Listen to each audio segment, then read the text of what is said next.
una estrategia sin ejecución, pues evidentemente no va a lograr absolutamente ningún tipo de transformación y por el contrario, puede resultar siendo equivocada la forma como lleguemos a la solución o a la puesta en práctica de la estrategia y más bien desviando el foco que seguramente se trazó con muy buena intención.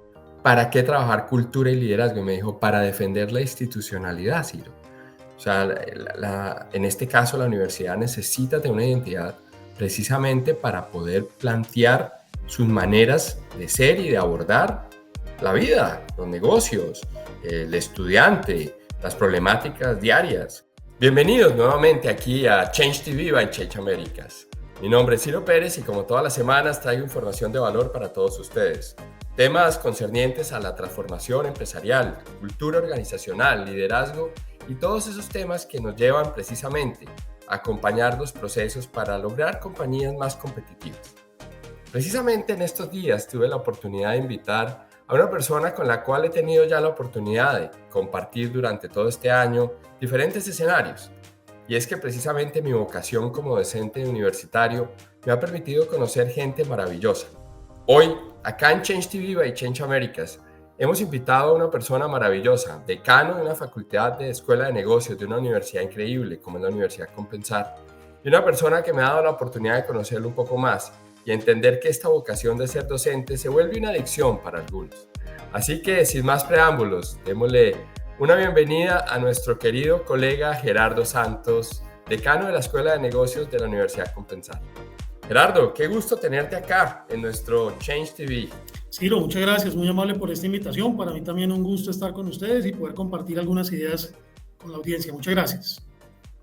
Bueno, Gerardo, quería arrancar por preguntarte, me contabas off the line que eres contador público. ¿Cómo un contador público, Gerardo, llega al mundo de la universidad? ¿Cómo fue esa historia?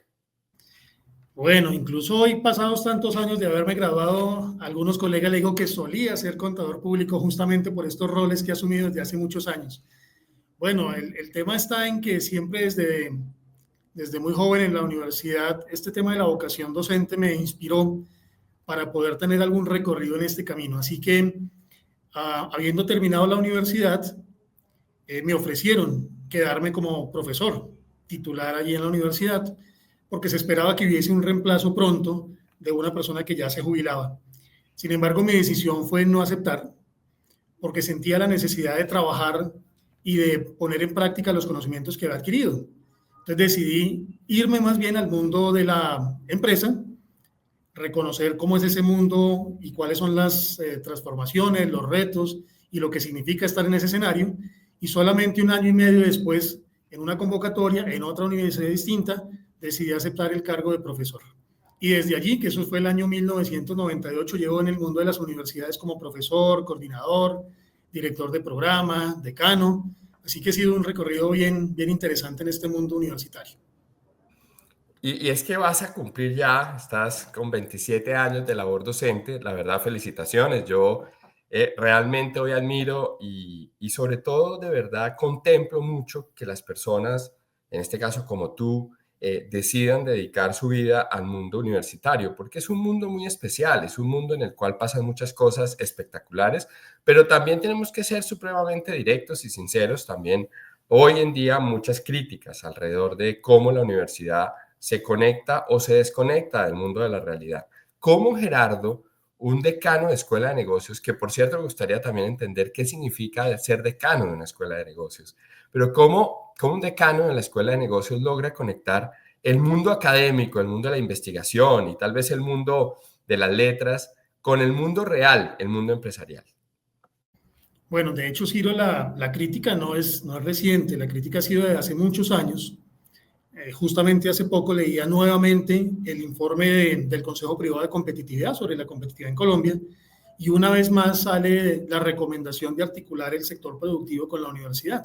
Y esto ha sido recurrente durante muchos años porque se ha visto un aparente divorcio efectivamente entre lo que se hace en el mundo universitario y las realidades y las problemáticas que desde el sector productivo se están pretendiendo resolver.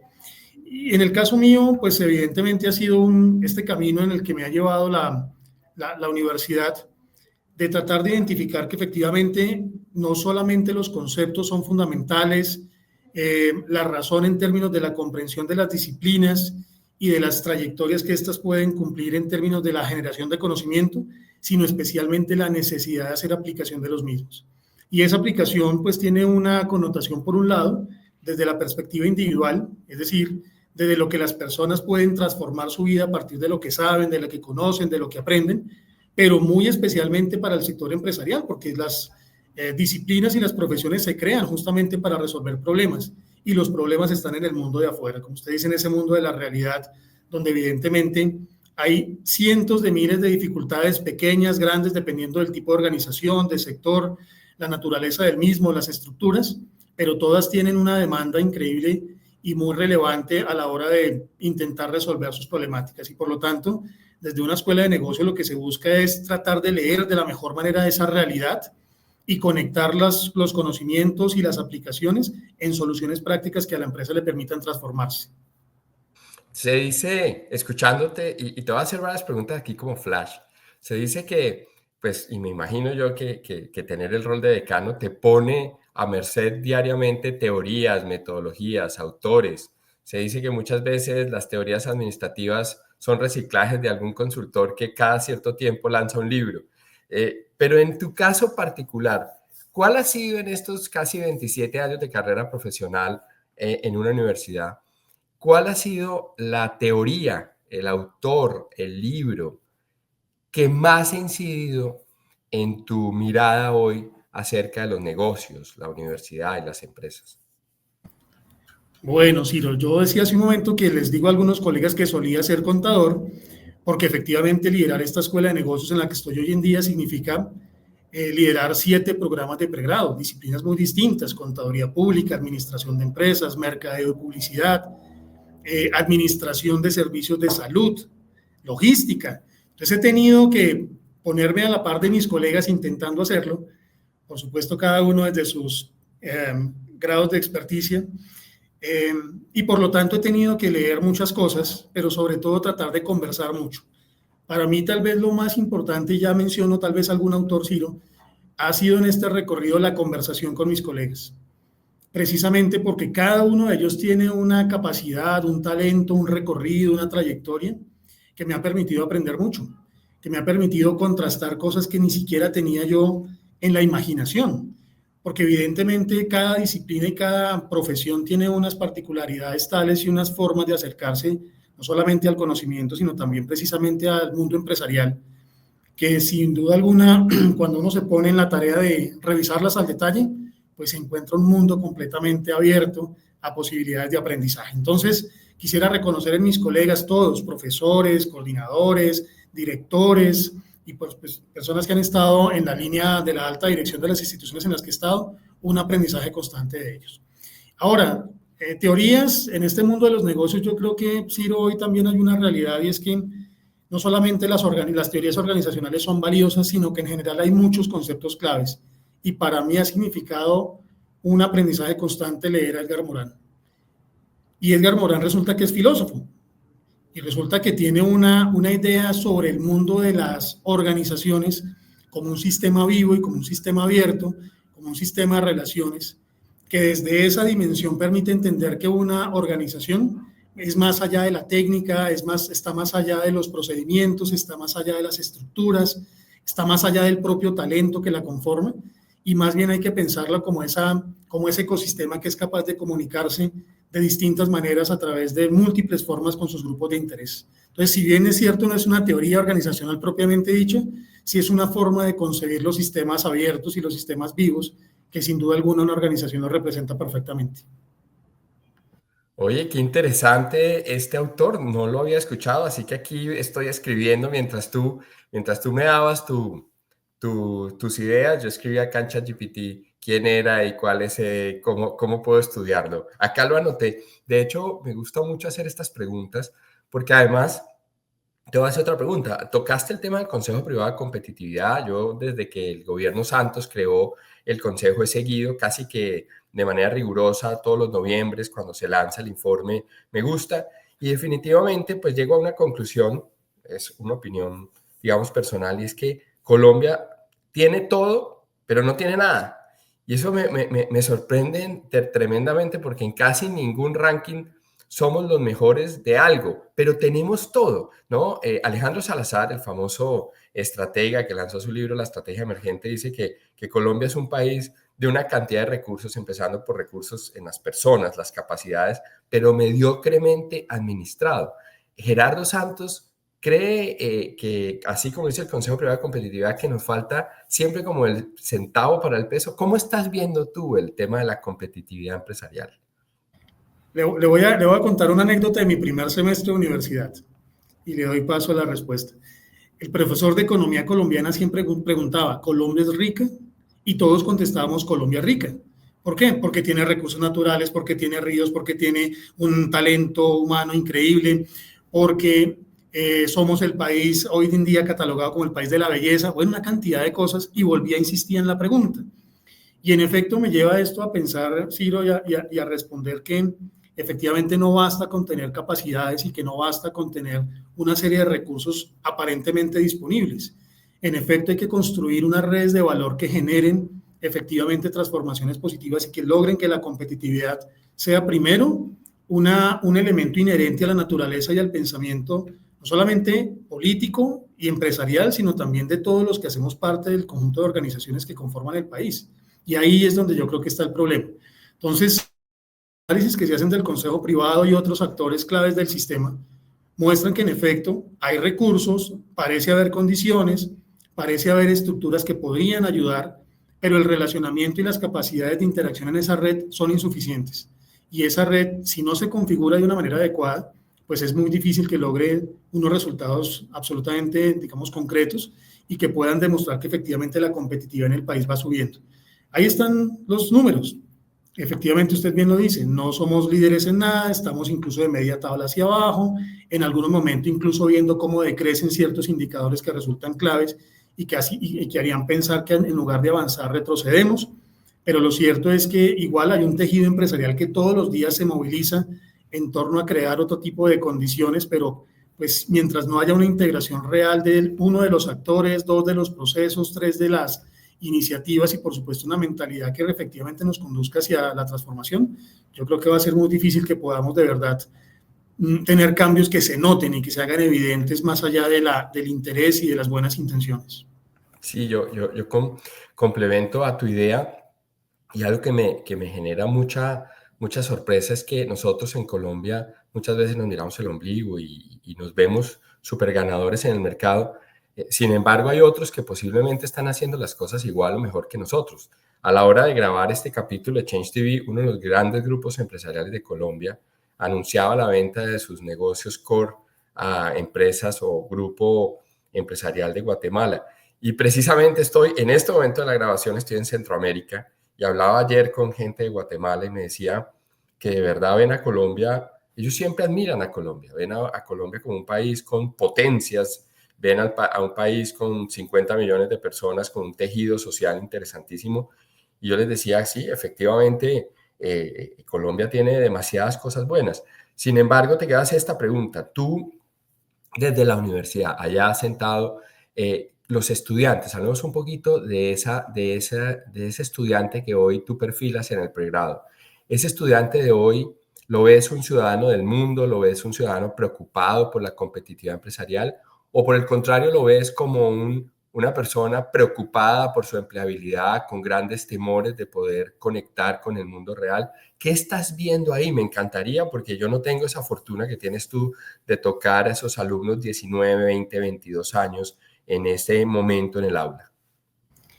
Yo diría que son como dos dimensiones de la misma persona, Ciro. Por un lado, efectivamente yo creo que el estudiante de hoy sí quiere tener una experiencia global, sí quiere tener una mirada más allá de su propia realidad local o nacional incluso. Esto, pero en términos especialmente de conocer otros lugares, de tener nuevas experiencias, de vivir nuevas situaciones, de conocer algo diferente a lo que ha sido su proceso, pues propiamente en el país. Pero no creo que esté conectado necesariamente con esto que hace parte de su pregunta, y es con la necesidad de transformar también el sector empresarial y de preocuparse efectivamente por cambiar esa realidad de los negocios necesariamente. Las poblaciones estudiantiles son muy distintas. Nuestra institución atiende una población o convoca una población que mayoritariamente se emplea y por lo tanto en efecto sus preocupaciones mayoritariamente, y lo he visto en otras instituciones también donde he estado, es lograr, si bien es cierto no ya necesariamente una estabilidad plena, porque estos mundos han cambiado y los cambios también en las mentalidades son importantes analizarlos, sí lograr cierta seguridad y sí lograr ciertos recursos que le permitan precisamente hacer otras cosas que en el futuro pueden darle una libertad en otros términos. Y ese concepto me parece que es determinante porque a la hora de la verdad, el estudiante tiene que encontrar algún tipo de mecanismo y lo que ve es que el estudio es una posibilidad justamente para lograr esa transformación.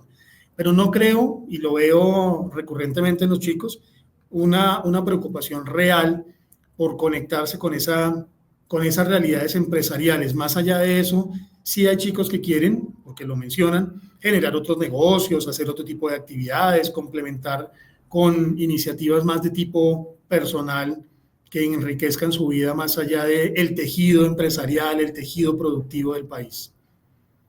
Ok, me gusta mucho lo que planteas, porque entonces el docente, porque esto es como una triada, ¿no? Universidad, docente, estudiante. Entonces, ¿cuál, desde tu juicio, puede ser el papel fundamental de un docente en el aula pensando en desarrollar esa mentalidad? Porque vamos como conectando los puntos, tú me hablabas de la mentalidad. Nosotros tenemos la posibilidad de tener nuestras clases, en tu caso, pregrado, posgrados, yo la posibilidad de estar en maestrías, digamos, y en el mundo empresarial, digamos, la mayor cantidad de mi tiempo. Pero ¿cuál crees que es la labor del docente en este momento, entendiendo que somos articuladores de competitividad? Así lo veo yo. ¿Qué le dices tú a tus profesores desde esa perspectiva? Bueno, ahí hay también dos formas de identificarlo a mi juicio. Por un lado, el docente hoy, en este mundo tan cambiante de la universidad, de generaciones que reclaman otro tipo de contenidos y también de formas de llegar al aprendizaje, el docente se vuelve un creador de experiencias. Y esa experiencia tiene que estar no solamente conectada con la forma en la cual desarrolla el contenido, sino en la experiencia misma de llevar efectivamente el mundo de la empresa al mundo de la universidad o al aula. Y ahí hay un papel trascendental, es decir, usted lo pone en la palabra fundamental, y así es que la pregunta que se está haciendo el empresario, el problema que está haciendo el empresario, sea llevado al aula por un docente que tenga la capacidad, por un lado, de leer esa realidad, de comprender qué es lo que se espera de ese grupo de interés, porque lo es, de hecho, un grupo de interés de la universidad, y por otro lado, cómo logra dar una respuesta a través del trabajo académico que se soporta, por supuesto, en teorías, en metodologías, en formas de abordar los problemas, pero también se resuelve a través de experiencias que el estudiante puede vivir de una u otra manera con el conocimiento del sector empresarial. Entonces, desde esa dimensión creo que es muy importante precisamente esa función, pero la otra es que el docente hoy en día sí o sí tiene que estar conectado con el sector productivo. Para nosotros es determinante que el docente, por un lado, ojalá tenga experiencia más allá del mundo académico. Y por eso, por ejemplo, entre los perfiles hoy es determinante que el profesor haya tenido experiencias de trabajo en empresa, que haya creado empresa, que haya tenido la oportunidad de vivir esas problemáticas, porque ese es el mundo que lleva al aula. Y ese es el mundo que permite conectar efectivamente lo que un empresario tiene como expectativa y lo que el estudiante podría, en conjunto con su profesor, resolver a través de las distintas formas de acercamiento a esas problemáticas. Con laboratorios vivos, con experiencias, con visitas empresariales, con retos empresariales, con casos, con situaciones que le hagan ver al estudiante que más allá de aprender un contenido que fue relevante hace mucho tiempo y lo sigue siendo lamentablemente de manera exclusiva solamente en algunas partes, tiene que conectarse, tiene que complementarse con otras formas y particularmente es con la solución de problemáticas. Pues hablemos de esa última parte, solución de problemáticas. Si Gerardo Santos tuvieras la posibilidad de resolver un problema, solo puedes escoger uno, ese es el dilema de Change TV by Change Americas. Si pudieras resolver un solo problema para que las empresas en Colombia, vamos a tratar de ubicar, digamos, aunque acá estos capítulos lo ven en varios países, de pronto voy a ampliar, una empresa en Latinoamérica que muy posiblemente tiene desafíos muy similares. Si pudiera resolver un problema de fondo, Gerardo, dado que también tienes muchas facultades, diferentes sabores, ¿cuál problema resolvería Gerardo Santos? Yo me iría por el problema del talento humano. Y me iría por el problema del talento, ¿por qué? Porque finalmente el talento está involucrado en cualquiera otra de las áreas, en cualquier área de la organización, en todas las áreas de la organización. Entonces uno puede apuntarle a que el talento tenga precisamente en principio esa mentalidad de comprender cuál es su papel transformador al interior de cualquier tipo de organización. Cuál es su sentido de responsabilidad en términos de cumplir la estrategia que la organización ha definido y cuáles son las acciones que debe llevar a cabo en conjunto, por supuesto, con otras personas para poder resolver ahí sí cualquier tipo de problemática. Productividad, eficiencia, costos, cultura organizacional. Entonces, a mi juicio, Ciro, si arrancamos desde la base, que a mi juicio es el talento, es decir, aquel que está vinculado absolutamente a todos los ámbitos organizacionales, por ahí podríamos tener un camino. Y en ese talento lo que uno esperaría resolver es precisamente eso que he mencionado: mentalidad, sentido de responsabilidad, claridad de su rol, conexión con lo que significa su rol en la organización y su gestión en relación con el resto de la misma. Y por lo tanto eso me parece que es determinante a la hora de poder lograr mejores resultados. Resolver el problema del talento, sí, y de verdad que, pues, como sabes, pues navego en ese mundo en el día a día.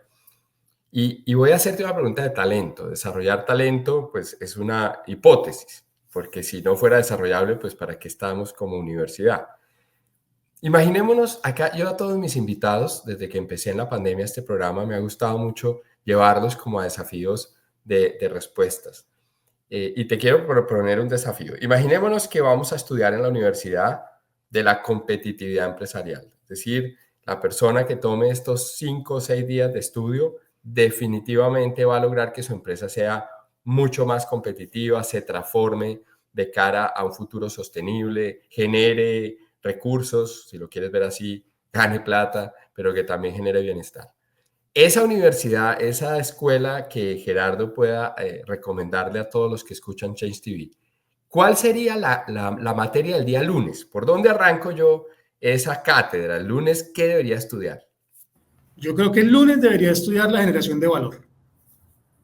Cuéntame un poquito, ¿qué entiendes por generación de valor? Bueno, pues cualquier organización debe ser capaz, por un lado, no solamente de hacerse sostenible, de mantenerse en el tiempo, de ser rentable y de tener un ambiente organizacional apropiado, sino que debe ser capaz de conectarse muy bien con sus grupos de interés y ser atractivo para ese grupo de interés. Y la forma de hacerse atractivo para ese grupo de interés es ofrecerle los beneficios que este grupo tiene como expectativa que se va a cumplir. Entonces me parece que es importante primero que se entienda por parte de un estudiante que está en este curso corto, que en efecto lo que hacemos lo hacemos para alguien, más allá de la rentabilidad o los grupos internos, entiéndase socios o dueños de la compañía, lo hacemos para todos aquellos que tienen la expectativa de cubrir una necesidad con lo que nosotros hacemos. Y eso me parece que es clave entenderlo para efectos de luego desarrollar el resto de elementos que serían propios de cualquier proceso de la organización. Fijar una estrategia, desarrollar unas actividades, establecer proyectos, formar el talento, desarrollar capacidades internas, entre otras cosas. Entonces me parece que si uno arranca por entender el propósito que tiene, logra seguramente sentar mejor las bases de cuál es mi papel y mi rol en ese escenario y cómo logro contribuir de la mejor manera posible a lograrlo. Acá en esta serie de Change TV alrededor de temas de transformación coincides. Estuve hace un par de capítulos entrevistando al gerente de estrategia de Claro Colombia de América Móvil y me planteó lo mismo el día lunes. Pareciera que el lunes hay que estudiar gestión de valor. Antes de pasar al martes, ¿alguna empresa, Gerardo? Acá te voy a poner en un poquito el dilema. ¿Alguna empresa que tú admires, nacional o internacional, como decano de Escuela de Negocios, que sientas o que te guste por diferentes razones en términos de valor? Sí, yo creo que sí, son muchos sectores, hay muchas empresas clave. Entonces uno mira una compañía como Microsoft, por ejemplo, que ha logrado a través de los años hacer una conexión, uno con necesidades que nadie más aparentemente vio al comienzo, pero que después fue capaz de transformarse y establecer un modelo de negocio cambiante, que además se cotiza muy bien, que la gente sigue reconociendo ya como no solamente aquella que le provee un aplicativo o un desarrollo particular, sino como aquella que es capaz precisamente de llevar a otros niveles también la innovación y la generación de nuevos conocimientos.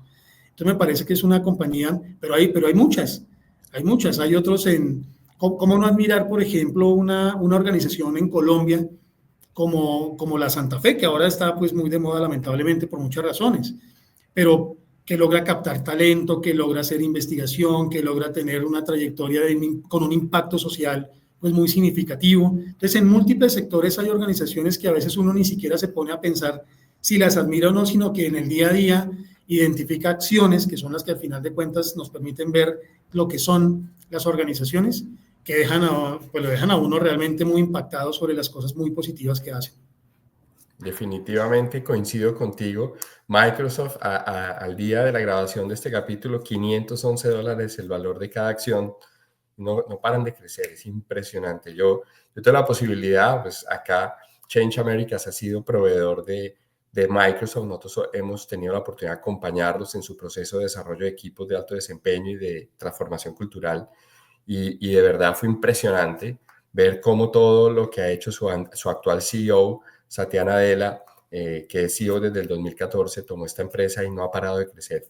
Les recomiendo a todos acá, los que escuchan Change TV, el libro de Satya Nadella, Hit to Refresh. Es espectacular porque además cuenta cómo va a transformar la empresa hacia el futuro. No cuenta cómo lo hizo, sino cómo lo va a hacer. Y todo lo que dijo pasó.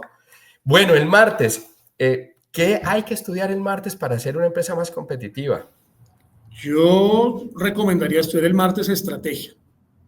Y en esto, Ciro, debo decir que preparando también esta entrevista hice una revisión de algunos planes de estudio de universidades, particularmente para el programa de administración de empresas, que es lo más cercano, digamos, a estos campos del conocimiento. Y no muchas formulan de manera explícita la estrategia como un curso del plan de estudios. Y yo creo que esa es una limitación, la verdad, porque muchos se concentran en la planeación estratégica, muchos se concentran en los planes y proyectos, que está bien, pero muchos no reconocen que esos planes y proyectos están en el marco, o deberían estar en el marco precisamente, de una estrategia organizacional suficientemente conocida, suficientemente sólida, para poder diseñar a partir de allí, pues, cuáles son las formas a las cuales yo voy a llegar al mercado. Entonces, estrategia para mí creo que es una materia fundamental y que creo, otra vez, lamentablemente, no lo veo de manera explícita en muchos planes de estudio.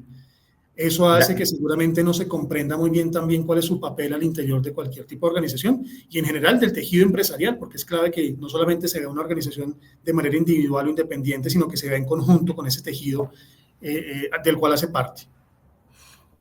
Muy, muy de acuerdo.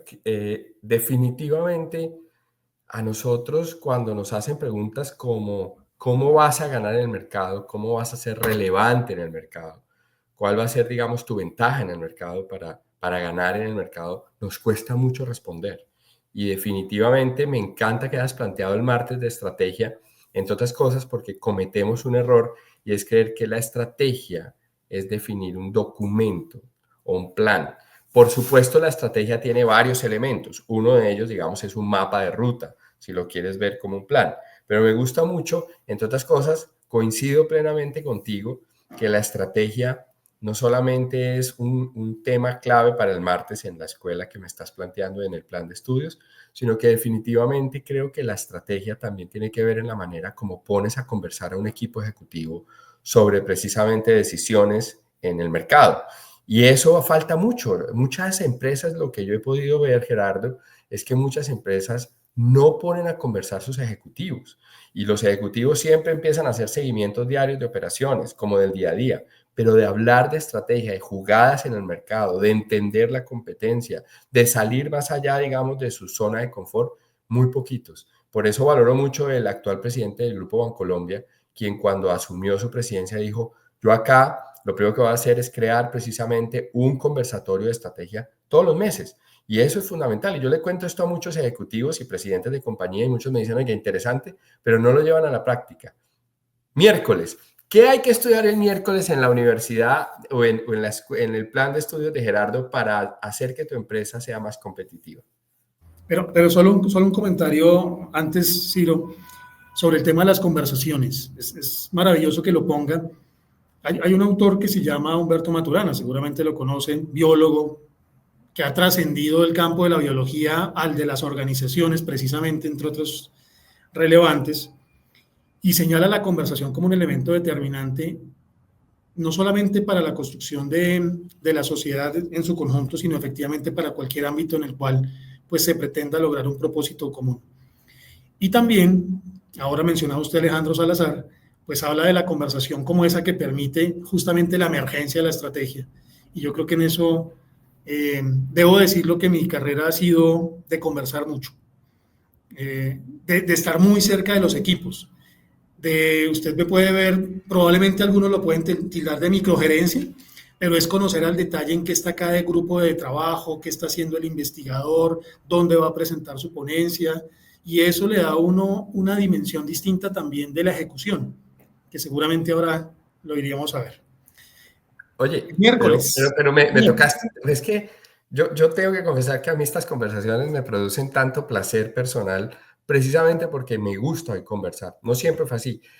Tocaste a Humberto Maturana, él plantea, igual que el decano de la Facultad de Economía de la Universidad Nacional, que todo estratega debería también estudiar filosofía, porque la filosofía es la que te plantea las ideas, te plantea precisamente crear y en esas ideas poder navegar para poder escoger las correctas, en este caso para hacer tu empresa más competitiva.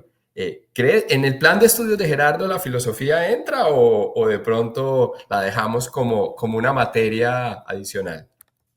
Le cité mi autor favorito, Edgar Morán, filósofo. Pensamiento complejo. De hecho, mi trabajo de grado como contador público en la universidad fue sobre pensamiento complejo y contabilidad. En mi biblioteca tiene un apartado especial a la filosofía, así que sí estaría en el plan de estudios indiscutiblemente. Tendría que estar. Bueno, pues coincidimos. Yo creo que la filosofía llegó tarde a mi vida, pero me ha gustado empezar a entenderla, digamos, desde diferentes aristas, porque hay muchos caminos en la filosofía. Le dejaría a todos los oyentes y a los que nos ven en Change TV también esa reflexión, por donde la filosofía pudiera ser un complemento maravilloso a muchas de las ideas que hoy plantean en sus empresas. Miércoles. El miércoles es un día de ruptura, es un día, digamos, que rompe la semana para bien, o yo diría para bien siempre. ¿Qué hay que hacer en esa escuela de Gerardo? Yo pondría ejecución estratégica, sí, porque tenemos una particularidad, es que a veces también formulamos estrategias maravillosas, unos programas y unas hojas de ruta que aparentemente funcionarían sin ninguna dificultad, pero hay un problema serio de ejecución. De hecho, hay varios libros sobre ejecución y lo ponen así, en esos términos, la ejecución estratégica. Una estrategia sin ejecución, pues evidentemente no va a lograr absolutamente ningún tipo de transformación y por el contrario, puede resultar siendo equivocada la forma como lleguemos a la solución o a la puesta en práctica de la estrategia y más bien desviando el foco que seguramente se trazó con muy buena intención. Entonces, para mí, después de entender muy bien que la estrategia es clave, y que es determinante en la formulación de este plan de estudios, ejecución estratégica sería la del miércoles, que si bien es cierto no es una ruptura como podría ser de pronto innovación u otra parecida, sí es la forma de hacer visible que tenemos una claridad absoluta en cómo llegar a los resultados. Mira que hablando de ejecución, me hiciste acordar del libro del arte de la ejecución de los negocios de Larry Bossidy, que fue como mi primer libro para empezar a entender execution.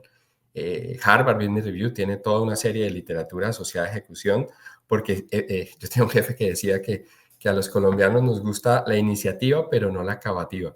Y de hecho, escuchando varios viceministros y ministros, ahora que he tratado de meterme un poquito más a estudiar economía y política para poder tener, digamos, también una orientación a mis estudiantes, no para adoctrinarlos en algún tema político en particular, sino que tengan criterio para que puedan votar, para que puedan participar. Y te quedas esta pregunta también. Desde tu punto de vista, ¿un estratega tiene la necesidad que estudiar política, hablar de política, o la política es vanidad? Le voy a contar algo que no le había contado. Yo hice una maestría después de haber leído un libro de Carlos Salazar Vargas que se llama Políticas Públicas. Y decidí hacer una maestría en Gobierno y Políticas Públicas. Entonces estudié esa maestría, así que la respuesta natural que debo darle es que en efecto, no solamente el conocimiento de la política es determinante, sino también entender el gobierno. El gobierno, que no es solamente el gobierno en el ámbito del Estado, es el gobierno también de las organizaciones. El gobierno corporativo, si se quiere ver a un nivel de una organización un poco más robusta, porque el gobierno finalmente determina no solamente la forma en la que se concibe las relaciones al interior de la organización, sino se toman las decisiones y se construyen los consensos y se resuelven las dificultades.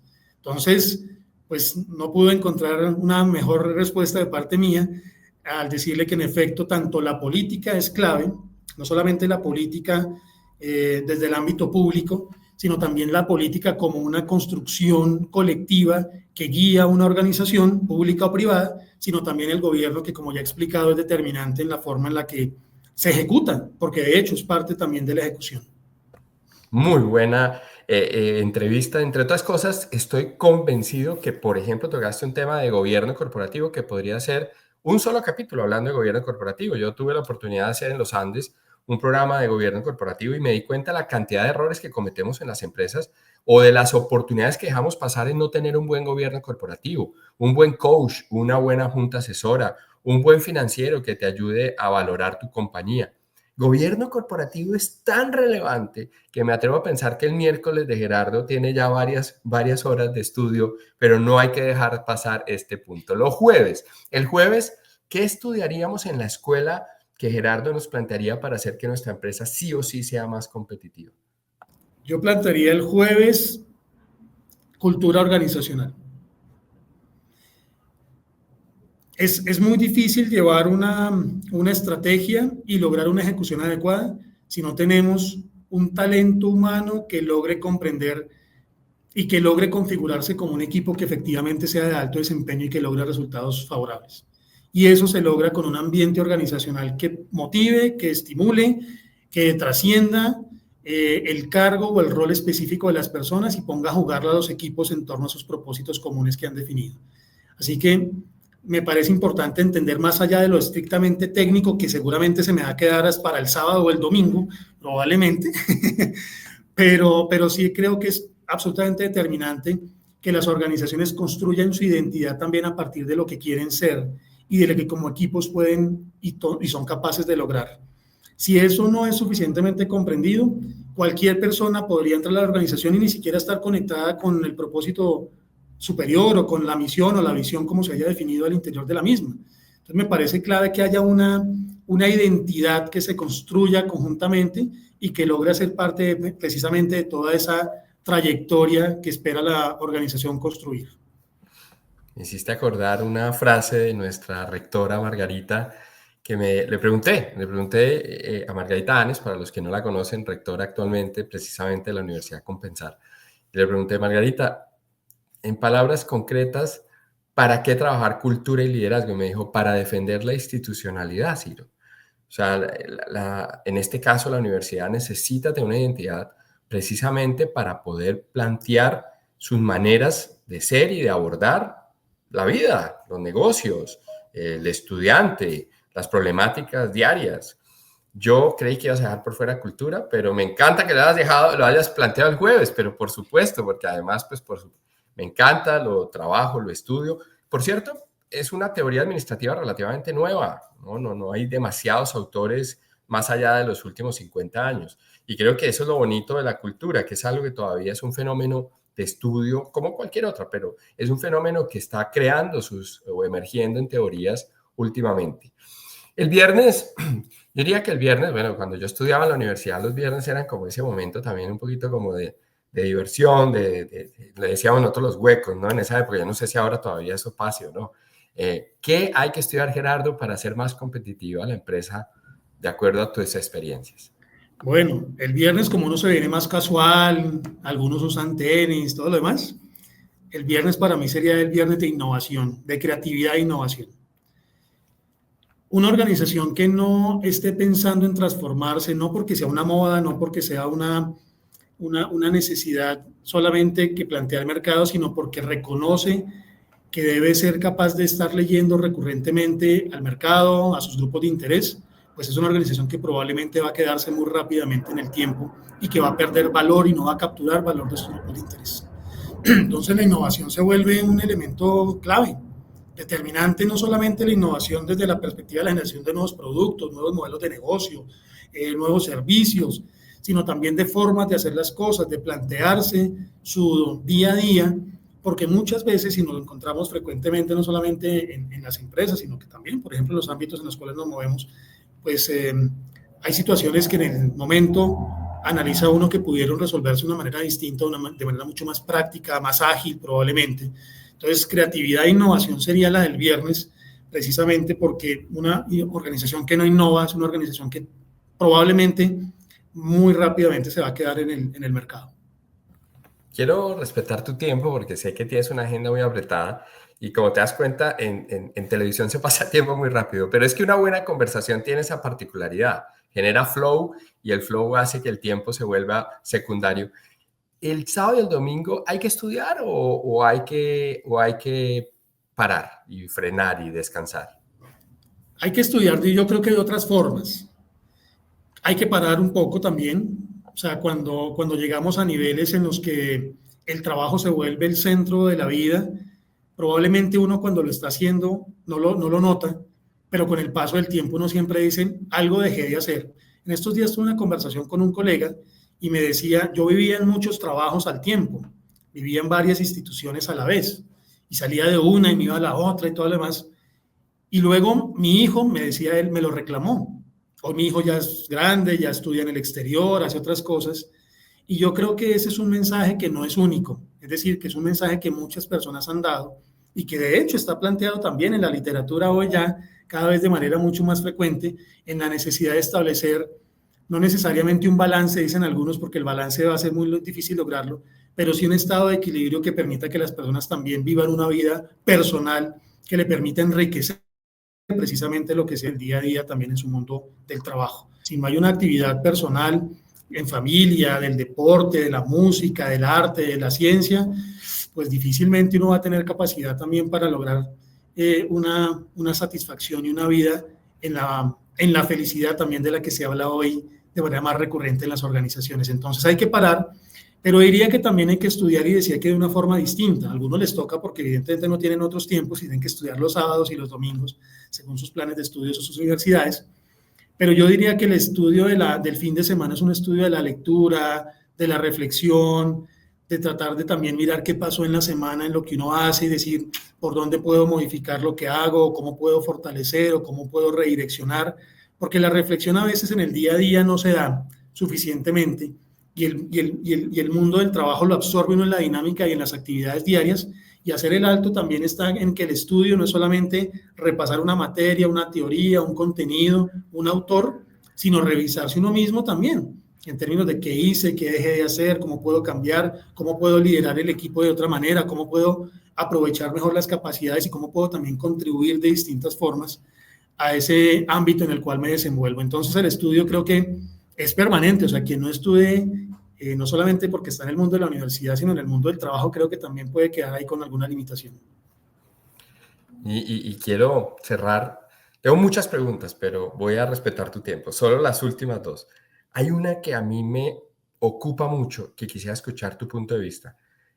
El papel de la investigación. O sea, ¿qué tiene que hacer una empresa, una startup, una empresa pequeña? De pronto está escuchando acá una mega empresa, podría pensar que sí, pero ¿por qué o desde tu punto de vista cómo juega el papel de la investigación hoy en hacer que tu empresa, el que me está escuchando, que trabaja en una empresa pequeña, grande, mediana, familiar, mega corporación, desde tu punto de vista, cómo juega la investigación hoy? Si es fundamental, no es fundamental, tu opinión, Gerardo. Bueno, lo pondría en los siguientes términos. La investigación puede ser un habilitador determinante, una palanca fundamental también para la transformación organizacional. En efecto, la investigación, hoy como se concibe, y particularmente en la institución en la que estoy, la Fundación Universitaria Compensar, entendemos una investigación que es aplicada, Es decir, una investigación que tiene la pretensión de transformar precisamente al sector productivo y de apoyar al empresario en la solución de problemas. No es la investigación exclusivamente de base, que hay que hacerla y que es relevante también para otros ámbitos de la sociedad, sino esa investigación que reconoce efectivamente que puede, a través de las formas en las que logra abordar los problemas y en las formas en las que logra generar soluciones, realmente convertirse en un socio estratégico de cualquier tipo de organización. Entonces, la universidad hoy es una institución que, más allá de la formación de talento humano, que es natural, que es connatural a su esencia, tiene la investigación como un elemento determinante para conectarse con el sector productivo a través de la lectura justamente de problemas y el planteamiento de soluciones co-creadas, como se dice hoy en día, es decir, elaboradas conjuntamente con la necesidad del empresario y con escuchar muy bien qué es lo que está ocurriendo y cómo logramos plantear algún tipo de solución en ese camino. Así que fundamental, determinante, pero una investigación con sentido, con propósito, aplicada y con una clara intención de apoyar al sector productivo en su transformación. Me hiciste, y estoy muy de acuerdo, por eso te hice la pregunta. Lo que pasa es que es un tema muy amplio. Te voy a invitar a otro capítulo para hablar de ese tema. ¿Libros físicos o libros digitales, Gerardo? ¿Qué le gusta a Gerardo? Físicos, la verdad. ¿Rayarlo? La verdad, no lo rayo. Bueno, tengo aquí uno a la mano, justamente. Les pongo post-it, les pongo papelitos, Okay. los marco. Entonces, frase que leo, página que me interesa, lo marco. Y el libro físico para mí sigue siendo fundamental. El digital no me ha logrado cautivar tanto. ¿Redes sociales, sí o no? Solamente LinkedIn. Estoy en Instagram, la veo, pero no publico absolutamente nada, ni siquiera foto de perfil tengo allí. Sí, lo Muy consulto bien, mucho. Gerardo. Mi última pregunta siempre se la hago a mis Señor. invitados. Yo tengo una niña de 13 años y Martina es una niña que es ciudadana del mundo, que seguramente va a volar, va a viajar. En estos días hablábamos de Lane, de la universidad, de la escuela de la Universidad Mondragón, que conoces muy bien, porque nos parece una idea bien interesante. Pero, ¿qué consejo le darías hoy a mi hija Martina o a los muchos hijos de la gente que escucha Change TV, que hoy están, digamos, preguntándose qué estudiar? ¿Tú qué le dirías? Bueno, mire, en esto hay una realidad, Ciro, permítame ponerlo un poquito en términos técnicos, y es que en el mundo hoy de las universidades hay un fenómeno crítico que es la deserción, la ausencia de los estudiantes, el abandono de los estudiantes, y en algunos casos, estos abandonos, casos que no son menores, se dan porque no hay una conexión directa con lo que está estudiando, con lo que seleccionó el estudiante para su vida. Y eso es muy grave, no solamente para la universidad, por supuesto, porque pierde estudiantes, es más grave para el estudiante y la familia, pero no es un tema que va a acabar la vida de una persona. Al contrario, creo que es una oportunidad también para pensar muy bien cuáles son sus gustos, y ahí está el mensaje, cuáles son tus pasiones, cuáles son los intereses, qué te gusta más, la lectura o te gusta más mover tus manos y hacer cosas con ellas para crear productos, qué te gusta más, aquello que te motiva desde la emoción, el baile, la música, la investigación, la ciencia, o aquello que te lleva a unos escenarios un poco más técnicos de aplicación de disciplinas matemáticas o científicas, ¿correcto? Entonces, mi invitación sería a este estudiante o a esta persona que está como mirando es, trate de una selección con tranquilidad, con calma. Tranquilos, también dejen que sus hijos. No siempre la orientación la presión es el mejor camino para la decisión de nuestros chicos. ¿Qué te va a estudiar? ¿Dónde va a llegar? ¿Qué pasa que no se inscribe? ¿No ha visto la carrera? Y los chicos andan en un mundo seguramente que les apasiona muchísimas cosas, pero también la cantidad de realidades que conocen hoy a través de las redes, entre otros mecanismos, pues les invita siempre a estar pensando hacia dónde quiere conducir su mundo. Entonces, mi mensaje sería, busquemos una conciliación la mejor posible de lograr para que el gusto, la pasión y la expectativa que tiene el estudiante o el aspirante pueda verse reflejada en esa mejor alternativa que encuentre para estudiar en su carrera. Gracias, le transferiré tu buen consejo a mi hija que siempre ve estos capítulos y los ve a raticos, por supuesto, pero me dice que le gustan mucho los consejos. Gerardo, gracias. Y no puedo dejar aquí una pregunta, un bonus track que me están haciendo por el interno. El decano de la Escuela de Negocios de una universidad tan importante en Colombia como es la Fundación Universitaria Compensar. La inteligencia artificial, ¿oportunidad o riesgo para la empleabilidad? Le mostré un libro que estoy leyendo, Robot Proof, Educación Superior en la era de la inteligencia artificial. Bueno, ahí nos conectamos también, Ciro. No, por supuesto, una oportunidad maravillosa, una oportunidad maravillosa. La inteligencia artificial es un habilitador increíble para transformar las capacidades no solamente individuales, sino colectivas. Y por supuesto, la inteligencia artificial tiene unos riesgos. Debe haber una ética en su administración, en su manejo. Eso es indudable y creo que estamos todavía un poco ausentes de dar esa discusión un poco más profunda. Pero no hacer uso de la inteligencia artificial, primero en un medio educativo, sería privar al talento que está hoy en el sector empresarial o que futuramente va a llegar al mismo, de transformar su vida y de transformar la vida de los ámbitos en los cuales se va a desempeñar. Entonces, con sentido de responsabilidad, desde luego, pero aprovechando toda esa palanca maravillosa que nos da hoy un mundo que no conocíamos hasta hace poco, a pesar de ser ya tan añejo, sí da lugar a que haya una oportunidad increíble y así lo vemos aquí en la institución. Pues si alguno de ustedes quería escuchar a un decano de una universidad, a una persona que lleva 27 años al mundo de conectar empresas con universidades, pues aquí les traje un invitado maravilloso. Gracias, Gerardo. ¿Cómo te sentiste? Ciro, muchas gracias. Por supuesto, muy bien, muy complacido de esta conversación que ha sido, como usted lo dice, fluida, grata, y me alegra mucho que podamos haber tenido esta conversación en este momento. Muy amable. Nos vemos en nuestro próximo sprint de trabajo. Cuídate mucho, Gerardo.